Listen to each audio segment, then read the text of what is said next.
بسم اللہ الرحمن الرحیم۔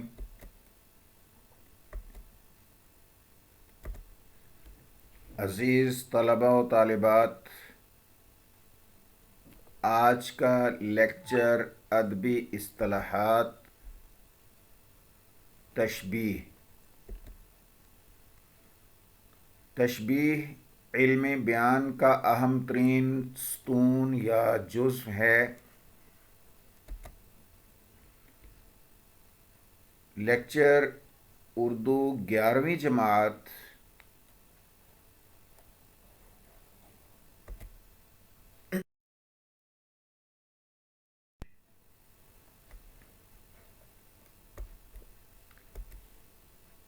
تشبیہ۔ تشبیہ عربی زبان کا لفظ ہے، شبہ سے ماخوذ ہے، یعنی یہ لفظ شبہ سے بنا ہے۔ تشبیہ کی اقسام۔ تشبیہ کی کیفیت کے لحاظ سے دو اقسام ہیں، اور تشبیہ کی مقدار کے لحاظ سے دو اقسام ہیں۔ تشبیہ کی کیفیت کے لحاظ سے اقسام: تشبیہ حسی اور تشبیہ عقلی۔ تشبیہ کی مقدار کے لحاظ سے اقسام: تشبیہ مفرد اور تشبیہ مرکب، مفرد تشبیہ اور مرکب تشبیہ۔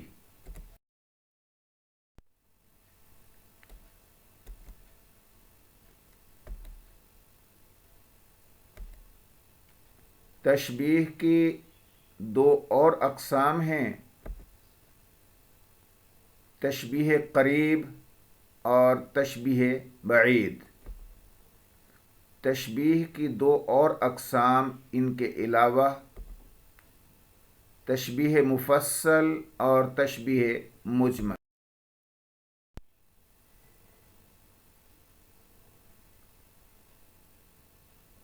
تشبیہ کا لغوی معنی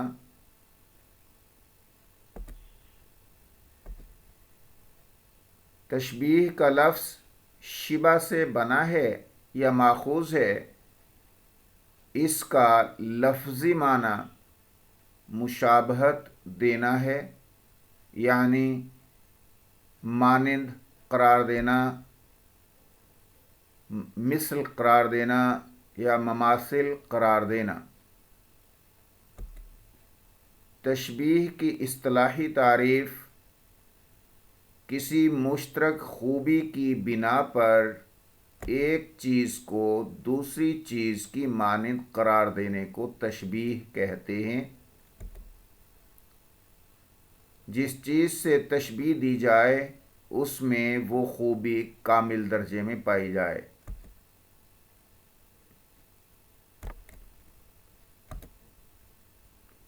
ارکان تشبیہ 5 ہیں: مشبہ، وہ چیز جس کو تشبیہ دی جائے وہ مشبہ کہلاتی ہے۔ مشبہ بہ، وہ چیز جس سے تشبیہ دی جائے وہ مشبہ بہ کہلاتی ہے۔ حروف تشبیہ یا ادات تشبیہ، حروف تشبیہ کو ادات تشبیہ بھی کہتے ہیں۔ وہ حروف جن کے ذریعے تشبیہ دی جاتی ہے، جیسے مثل، مانند، کی طرح وغیرہ۔ غرض تشبیہ: جس مقصد کے لیے تشبیہ دی جائے وہ غرض کہلاتی ہے، غرض تشبیہ کہلاتی ہے، مقصد تشبیہ کہلاتا ہے۔ وجہ شبہ: وہ ریزن، وہ سبب جس کی وجہ سے تشبیہ دی جائے۔ مثالیں: نازکی اس کے لب کی کیا کہیے،